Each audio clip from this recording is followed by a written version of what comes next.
এই ভিডিওতে আপনাদের দেখাবো কিভাবে ঘোলা বা ঝাপসা ডকুমেন্ট খুব সহজেই আপনি ক্লিয়ার করতে পারবেন। সেটি দেখার প্রথমে আপনি ক্রপ টুলে গিয়ে ছবিটি ভালোভাবে ক্রপ করে নেবেন।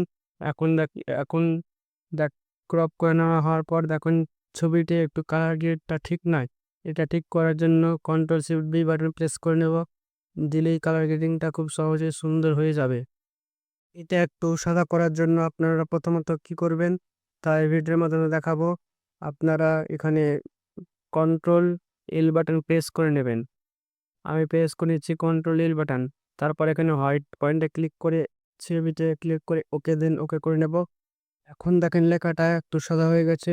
এখন এই ছবিটিকে ভালোভাবে আরো সুন্দর করার জন্য এখানে আপনারা কি করবেন তা বলছি। এখানে আপনারা ডাস্ট টুলে গিয়ে টাচ টুল সিলেক্ট করে নেবেন। তারপর এখানে ছবিটি হালকা হালকা ঘষে ছবিটি ক্লিয়ার করে নেবেন।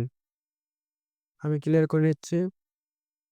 ক্লিয়ার করা হয়ে যাওয়ার পর আপনারা কি করবেন দেখতে পাবেন ছবিটি খুব সুন্দরভাবে ঠিক করে নিতে পারবেন। এরকম নিয়মিত শেখার জন্য